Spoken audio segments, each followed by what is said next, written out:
और लेकर आई हूं आपके लिए वो शो जिसमें आपको मिलती है बॉलीवुड अपडेट और चर्चा उन सवालों की जिनका जवाब हम आप सभी जानना चाहते हैं।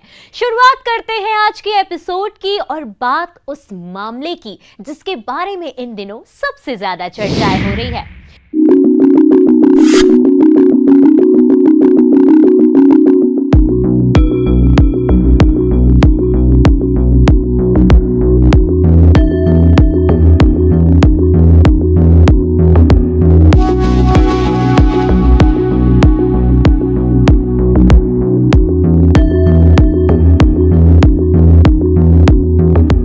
यामी गौतम इन दिनों बॉलीवुड की बिजी स्टार बनी हुई हैं। उनके पास इस समय कई फिल्में हैं। फिलहाल के दिनों में वो अपनी आगामी फिल्म थर्सडे को लेकर सुर्खियों में हैं।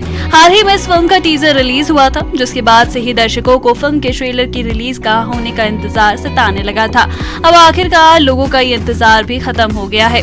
जी हाँ, सस्पेंस से भरपूर फिल्म थर्सडे का ट्रेलर रिलीज हो चुका है। फिल्म में यामी गौतम अब तक के सबसे अलग किरदार में दिखाई दी हैं।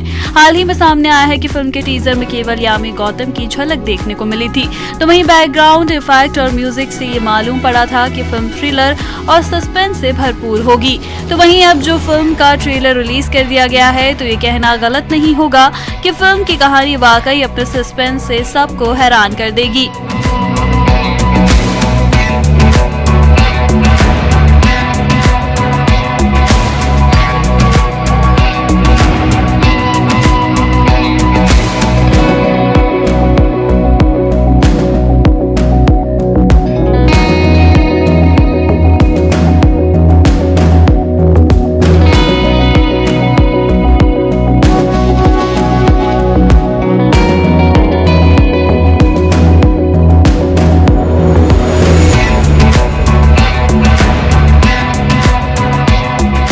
ट्रेलर में यामी गौतम के अलावा डिम्पल कपाड़िया, अतुल कुलकर्णी और नेहा धूपिया जैसे स्टार्स भी नजर आए हैं।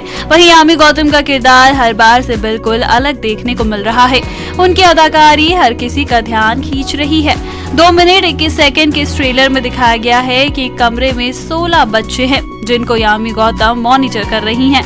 अचानक यामी मुंबई पुलिस को फोन मिलाती हैं और खबर देती हैं कि वो कोलाबा के एक प्ले स्कूल से बात कर रही हैं और उन्होंने 16 बच्चों को हॉस्टेज बना लिया है। ट्रेलर में उनके डायलॉग्स हैरान कर देने वाले हैं, खासकर तब जब वो कहती हैं, अगर पुलिस ने मेरी डिमांड नहीं मानी तो हर घंटे एक बच्चा मरेगा। स्क्रीन पर उनके मासूम से दिखने वाले चेहरे के पीछे छिपे इस खौफनाक रूप को देखकर फैंस भी उनकी काफी तारीफ कर रहे हैं। जानकारी के लिए बता दें कि जहां डिम्पल कपाड़िया फिल्म में पीएम के रोल में दिखेंगी, तो पुलिस ऑफिसर के किरदार में नेहा धूपिया नजर आएंगी। ओटीटी पर रिलीज हुआ ये ट्रेलर ट्विस्ट एंड टर्न से भरपूर है।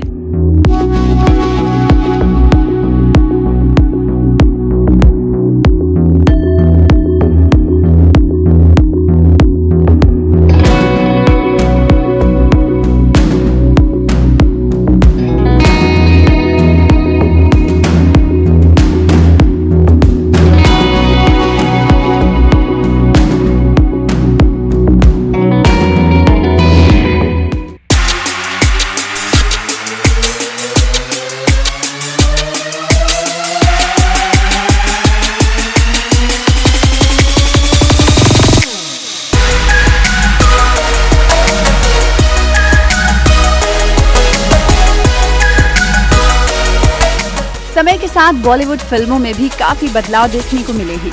एक वक्त था जब किसी भी फिल्म की कहानी पूरी करने के लिए हीरो जरूरी माने जाते थे, तो वहीं हीरोइनों को केवल ग्लैमर का तड़का लगाने के लिए रखा जाता था। मगर वक्त के साथ ये सोच बदलती गई।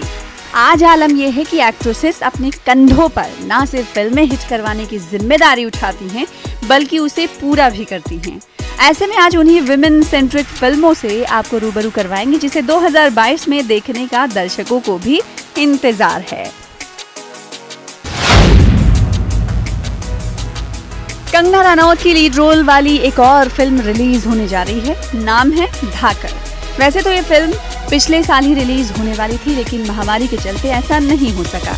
इसलिए अब ये फिल्म 8 अप्रैल 2022 को रिलीज होगी। ये इस साल की सबसे महंगी फीमेल सेंट्रिक फिल्म बताई जा रही है। ये दीपिका पादुकोण और अनन्या पांडे के उलझते रिश्तों की कहानी है। हाल ही में फिल्म का ट्रेलर रिलीज हुआ है, जिसे लोगों ने काफी पसंद किया। तो वहीं ये फिल्म 11 फरवरी को रिलीज होगी। ये फिल्म मुंबई के रेड लाइट एरिया कमाठीपुरा की एक माफिया गंगूबाई की जिंदगी पर आधारित है। फिल्म में गंगूबाई की भूमिका में आलिया भट्ट नजर आएंगी। संजय लीला भंसाली की ये फिल्म आने वाली 25 फरवरी को रिलीज हो रही है। इस फिल्म के जरिए अनुष्का शर्मा भी लंबे समय के बाद फिल्मों में वापसी कर रही हैं। ये इसी साल OTT पर रिलीज हो सकती है। इस साल मिताली राज की इस बायोपिक फिल्म में तापसी पन्नू भी सिल्वर स्क्रीन पर उनके किरदार को दर्शाएंगी। कंगना रनौत की एक और फिल्म इस लिस्ट में शामिल है। इस फिल्म में एक्ट्रेस महिला एयरफोर्स पायलट तेजस गिल की भूमिका को निभाएंगी। विद्या बालन और शेफाली शाह की क्राइम थ्रिलर ये फिल्म भी इसी साल रिलीज होने वाली है।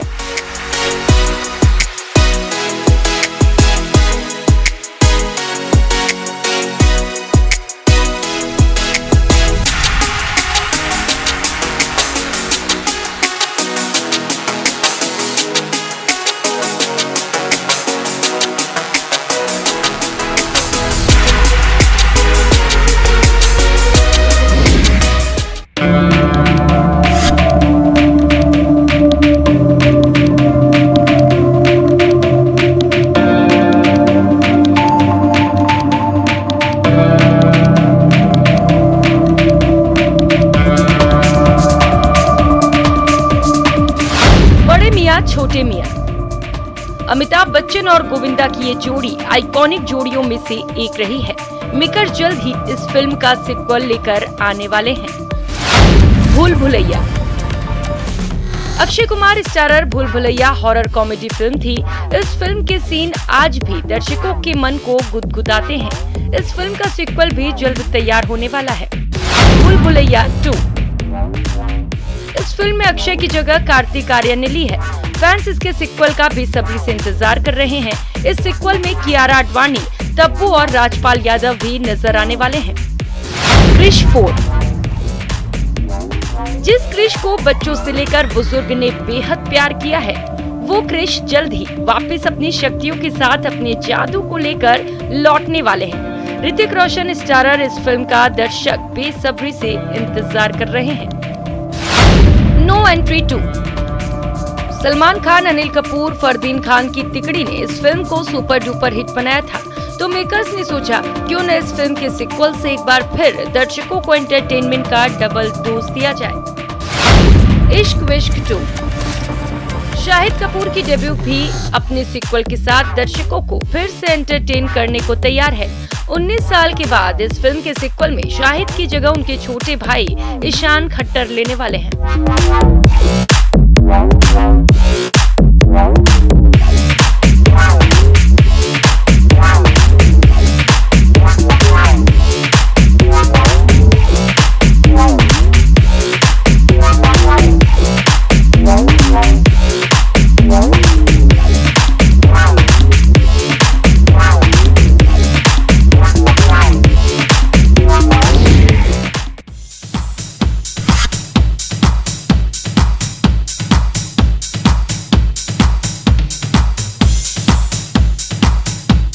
बॉलीवुड एक्ट्रेस आलिया भट्ट इन दिनों अपनी अपकमिंग फिल्म गंगूबाई काठियावाड़ी को लेकर सुर्खियां बटोर रही है। इसी बीच उनकी कुछ खूबसूरत तस्वीरों ने सोशल मीडिया पर धमाल मचा रखा है। हाल ही में आलिया भट्ट ने अपने इंस्टाग्राम पर कुछ तस्वीरों की सीरीज शेयर की है। इन तस्वीरों में आलिया व्हाइट साड़ी पहने, बालों में लाल गुलाब लगाए बना के खूबसूरत लग रही हैं। आलिया भट्ट इन दिनों अपनी अपकमिंग फिल्म गंगूबाई काठियावाड़ी के प्रमोशन में व्यस्त हैं। ऐसे में आए दिन उनका अलग अलग अंदाज देखने को मिल रहा है। आलिया भट्ट ने अपने लुक को पूरा करने के लिए ओपन हेयर रखा है। माथे की बिंदी और रेड लिपस्टिक ने उनकी खूबसूरती में चार चांद लगा दिए हैं। आलिया भट्ट इन तस्वीरों में अप्सरा से बिल्कुल भी कम नहीं लग रही हैं। उनके हुस्न के आगे तो सारा जमाना फीका नजर आ रहा है। इससे पहले भी आलिया भट्ट ने फिल्म के प्रमोशन के लिए व्हाइट साड़ी लुक को अपनाया था। बालों में गजरा और माथे पर बिंदी लगाए वो किसी परी से कम नहीं लगी। वेस्टर्न आउटफिट में तो आलिया भट्ट कमाल लगती है, लेकिन ट्रेडिशनल लुक में भी आलिया का कोई तोड़ नहीं। कमिंग फिल्म के अलावा आलिया भट्ट इन दिनों बॉयफ्रेंड रणबीर कपूर के साथ अपनी शादी की खबरों को लेकर भी सुर्खियां बटोर रही हैं।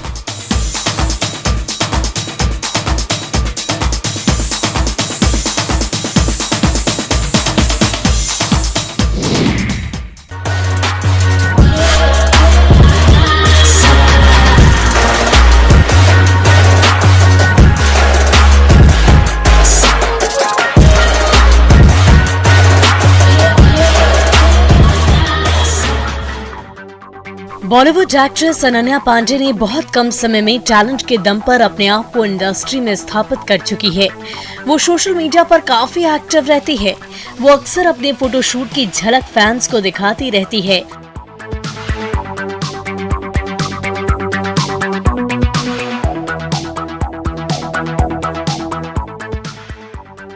अब उन्होंने अपनी लेटेस्ट फोटोज शेयर किए हैं, जिसमें वो बेहद ग्लैमरस लग रही है। उनकी तस्वीरों को जमकर लाइक और शेयर किया जा रहा है। तस्वीरों में अनन्या पांडे रेड कलर की मिनी ड्रेस में नजर आ रही है। उन्होंने कभी बैठकर तो कभी खड़े होकर फोटोज क्लिक करवाई है, जिसमें वो हद से ज्यादा हॉट लग रही है। अनन्या ने फोटोशूट के दौरान अपने बालों को खुला रखा है और हील्स पहनी हुई है, जो उनके लुक पर चार चांद लगा रहा है। अनन्या ने इंस्टाग्राम अकाउंट पर इन तस्वीरों को शेयर करते हुए कैप्शन में अपनी नई फिल्म गहराइयों की रिलीज डेट भी बताई है। उन्होंने लिखा है कि गहराइयां फरवरी को OTT पर रिलीज होगी। अब इस पोस्ट पर फैंस अपने रिएक्शन दे रहे हैं। एक यूजर ने लिखा क्यूटी तो दूसरे ने कमेंट किया आग लगा दी। इस तरह अनन्या के फैंस उनकी खूब तारीफ कर रहे हैं। उनकी तस्वीरों पर महज कुछ घंटों में लाखों से ज्यादा लाइक्स मिल चुके हैं। गौरतलब है कि इन दिनों अनन्या पांडे अपनी अपकमिंग फिल्म गहराइयां को लेकर चर्चाओं में हैं। मूवी में अनन्या पांडे के अलावा दीपिका पादुकोण, सिद्धांत चतुर्वेदी और धैर्य कारवा भी नजर आएंगे। फिल्म का निर्देशन शकुन बत्रा ने किया है। इस फिल्म में दो कपल के बीच कॉम्प्लेक्स रिलेशनशिप को दिखाया जाएगा। इससे पहले शकुन ने कपूर एंड सन्स फिल्म का डायरेक्शन किया था, जिसमें सिद्धार्थ मल्होत्रा, फवाद खान, ऋषि कपूर, आलिया भट्ट और रत्ना पाठक जैसे सितारे नजर आए थे। बॉक्स ऑफिस पर ये फिल्म हिट साबित हुई थी।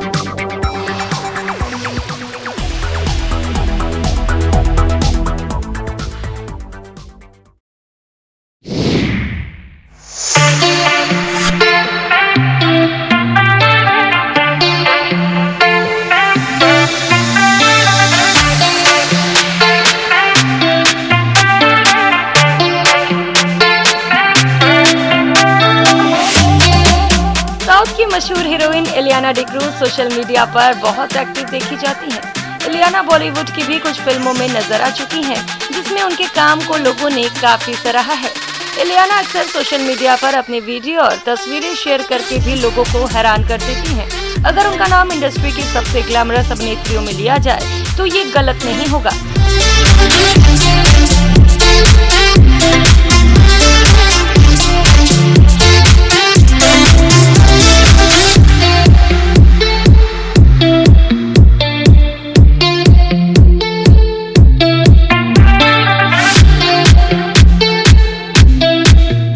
इलियाना ने हाल ही में अपने सोशल मीडिया पर एक तस्वीर शेयर की है, जिसके बाद से वो चर्चाओं में आ गई हैं। इस तस्वीर में इलियाना को देखने के बाद लोगों ने उनसे सवाल जवाब करना शुरू कर दिया है। इसके साथ ही इलियाना ने अपने सोशल हैंडल पर अपनी एक और तस्वीर शेयर की है। इस फोटो में एक्ट्रेस रेड कलर के 2 पीस में नजर आई है। फोटो में इलियाना कमरे के अंदर से खिड़की की तरफ देखकर पोज देती नजर आई। इसे शेयर करते हुए उन्होंने सिर्फ एक हार्ट इमोजी बनाया है। वैसे तो इलियाना की ये फोटो बेहद खूबसूरत है। कुछ सोशल मीडिया यूजर्स तो उन्हें पहचान भी नहीं पा रहे हैं। फैंस को इलियाना का ये अंदाज बहुत पसंद आया है। एक फैन ने इलियाना की फोटो पर कमेंट करते हुए लिखा, कॉन्फिडेंस आपको और खूबसूरत बनाता है। तो एक अन्य फैन ने लिखा कि ये कौन है।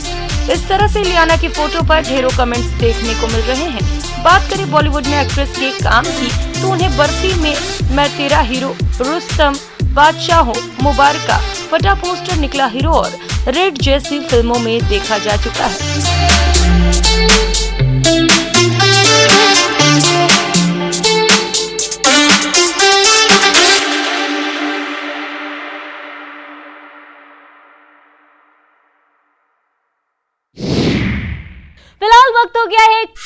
से ब्रेक का, लेकिन ब्रेक के बाद आप कहीं जाइएगा नहीं।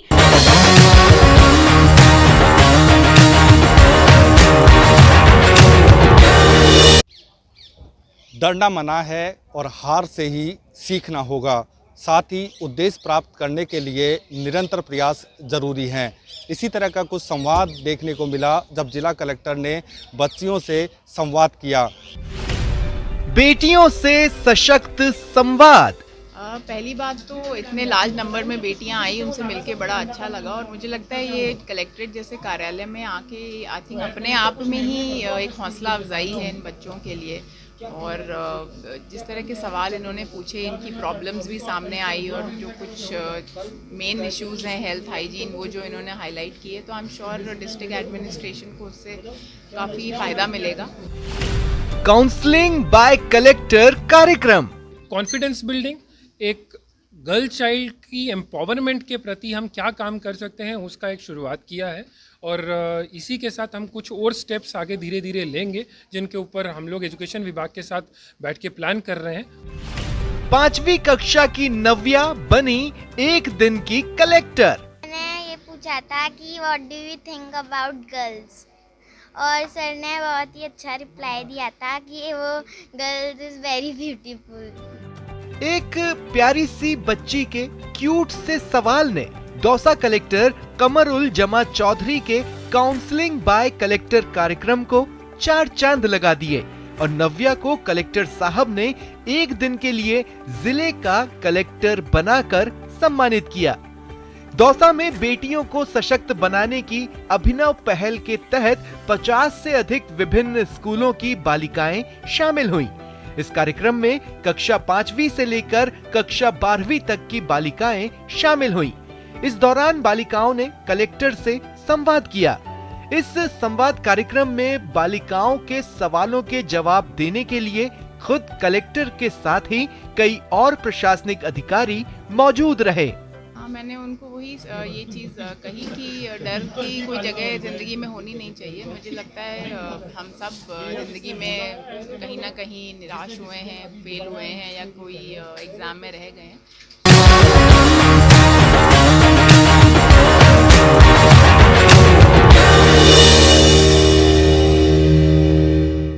ब्रेक के बाद आप सभी का स्वागत है।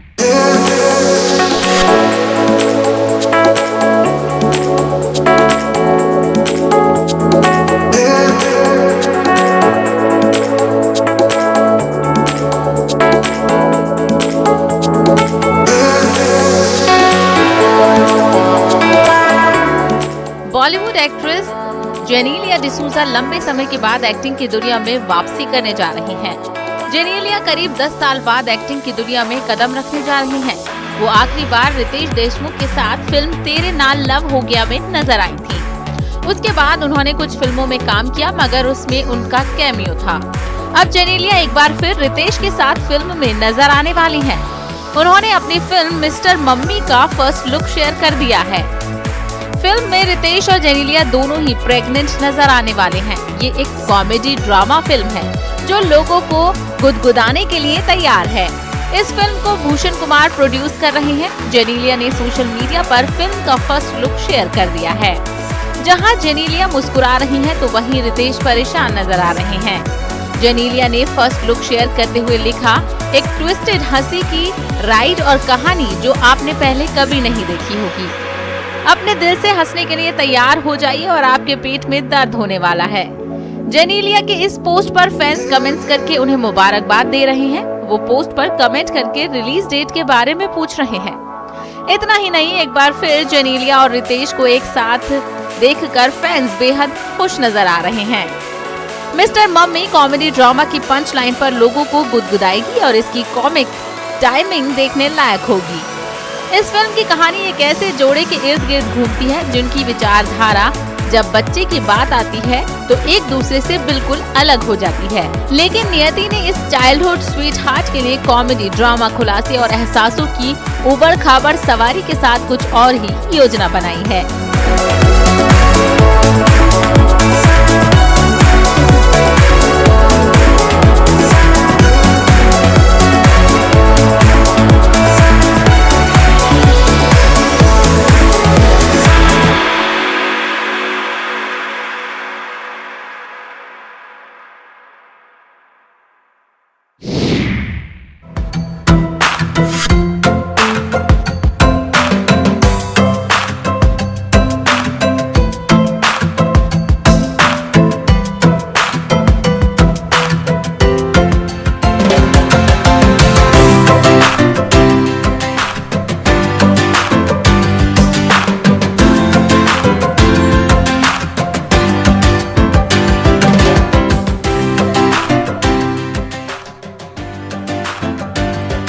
जब भी फिल्म रंगीला का नाम आता है सभी को एक्ट्रेस उर्मिला मातोंडकर की याद आ जाती है। उर्मिला मातोंडकर ने अपने बॉलीवुड करियर में कई फिल्मों में काम किया, मगर उन्हें फेम रंगीला से ही मिली थी। उर्मिला ने अपनी फिल्मी करियर की शुरुआत बतौर चाइल्ड आर्टिस्ट की थी। उन्हें पहचान बतौर चाइल्ड आर्टिस्ट फिल्म मासूम से मिली थी। शेखर कपूर की फिल्म मासूम में उनकी एक्टिंग को बहुत पसंद किया गया था। उर्मिला अपनी प्रोफेशनल लाइफ से ज्यादा पर्सनल लाइफ को लेकर सुर्खियों में रहती हैं। उर्मिला के अफेयर्स की खबरें खूब सुर्खियों में रही हैं। उर्मिला मातोंडकर ने अपने फिल्मी करियर में कई फिल्मों में काम किया, मगर उन्हें पॉपुलैरिटी राम गोपाल वर्मा की फिल्म रंगीला से मिली थी। इस फिल्म के बाद से उर्मिला मातोंडकर ने कभी पीछे मुड़कर नहीं देखा। उसके बाद से राम गोपाल वर्मा की हर फिल्म में उर्मिला होती थी। रंगीला के बाद से उर्मिला रंगीला गर्ल के नाम से जाने जाने लगी।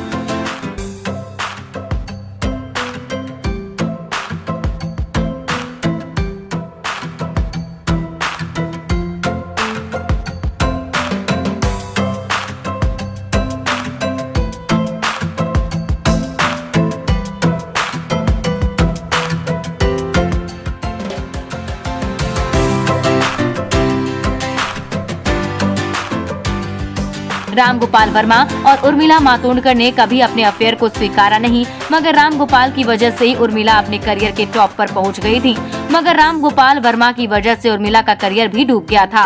एक समय था जब राम गोपाल वर्मा उर्मिला को अपनी हर फिल्म में कास्ट करते थे। दोनों ने साथ में 13 फिल्मों में काम किया। राम गोपाल वर्मा के साथ काम करने की वजह से दूसरे डायरेक्टर्स ने उर्मिला के साथ काम करने से मना कर दिया था, क्योंकि इंडस्ट्री में बहुत से लोगों के साथ राम गोपाल वर्मा की बनती नहीं थी। धीरे धीरे जब राम गोपाल वर्मा और उर्मिला मातोंडकर के बीच दूरियां आने लगी तो उन्होंने भी अपनी फिल्म में रंगीला गर्ल को लेना बंद कर दिया था। वहीं उर्मिला को कोई दूसरा डायरेक्टर भी अपनी फिल्म के लिए अप्रोच नहीं कर रहे थे। इसकी वजह से उर्मिला का करियर डूब गया था, जिसके बाद वो इंडस्ट्री से गायब हो गयी। फिल्मों से दूरी बनाने के बाद उर्मिला ने कश्मीर के एक मॉडल और बिजनेसमैन मोहसिन अख्तर मीर से शादी कर ली।